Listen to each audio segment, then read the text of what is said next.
Muchas gracias a los tres por la exposición de vuestras propuestas. Soy Eva Saldaña, directora ejecutiva de Greenpeace España. Creo que ha quedado muy patente, ¿no? Lo que estamos viviendo, los retos que enfrentamos, una emergencia climática, pérdida de biodiversidad, una brecha de desigualdades cada vez más gigante y la amenaza de ir perdiendo el espacio democrático.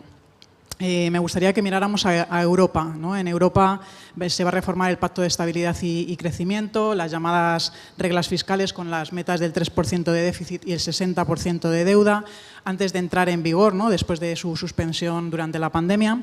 En España tenemos todavía el recuerdo amargo de la época de austeridad en la década pasada, que provocó pues, la pauperización del empleo, de los servicios públicos y obligó a la juventud de la que estábamos hablando a emigrar. Tenemos estudios recientes que nos dicen que con las reglas actuales propuestas para la consolidación fiscal, solo 4 países europeos conseguirán cumplir con los objetivos de clima y de energía y además para no superar el 1,5 grados del Acuerdo de París se necesitan inversiones entre 14 y 21 veces los fondos Next Generation. Con esto, bueno, está claro que un gobierno que no haga reformas fiscales verdes y con mayor progresividad y capacidad recaudatoria tendrá inevitablemente que hacer recortes.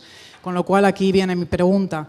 ¿Cuál es su postura sobre las reglas fiscales europeas que se van a negociar durante la presidencia europea, justo que entramos ahora? Y ¿no creen que la vuelta a la austeridad, si se decide que Europa vaya a la vuelta a la austeridad, podría afectar al bienestar y a esta transformación verde que necesitamos? El 70% de los fondos europeos en el Plan de Reconstrucción y Resiliencia no se han utilizado. Hemos llegado al fin del periodo previsto del año 24 y las debilidades administrativas de la mayoría de los Estados de la Unión Europea han hecho que no se hayan utilizado para la reconstrucción y el desarrollo económico que estaba previsto. El país que más ha utilizado los fondos ha sido España. Eso, a pesar de los viajes a Bruselas de los responsables del Partido Popular, para criticar abiertamente la mayor utilización en Europa de esos fondos. Esto es inaudito, no lo hemos visto nunca.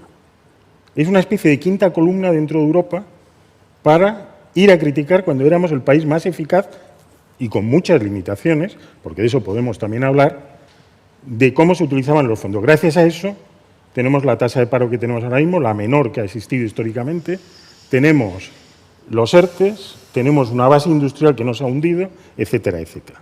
No podemos volver a las políticas de austeridad. Primero, porque se basan en una teoría económica falsa, como se ha demostrado. Segundo, porque no podemos tener una subida masiva de los tipos de interés por el Banco Central Europeo, que es lo que va a provocar la recesión en Europa en los próximos meses.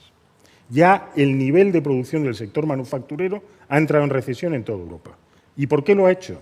Por una política pro-recesiva que se está haciendo desde las instituciones europeas. El gobierno de coalición progresista, con Portugal, con Bélgica, con Finlandia antes de la caída en manos de un gobierno de extrema derecha, etcétera, fueron los que plantearon en Europa cambiar esas políticas y mantener políticas de desarrollo apalancadas sobre nuestra inmensa capacidad productiva, la segunda mayor del planeta.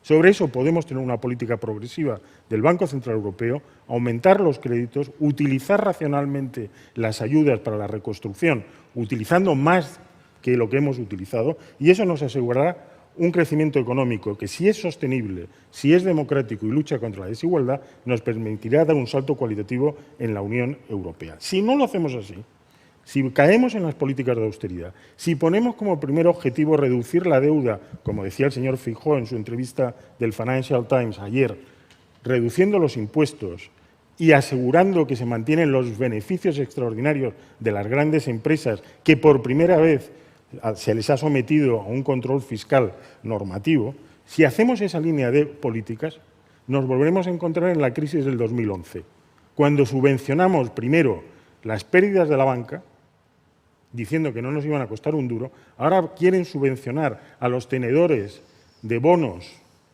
que fueron los que compraron esa deuda sacando beneficios y ahora se les pretende subvencionar y volveremos a entrar en una crisis recesiva. El mejor ejemplo es el tercer memorándum de Grecia. Como no queremos Grecia más para Europa, lo que necesitamos es más democracia en Europa, menos mano invisible, más políticas de progreso salidas de la Comisión y, a partir de ahí, sentirnos orgullosos de una Unión Europea que realmente cumple con todos sus ciudadanos y no solamente con una parte de ellos.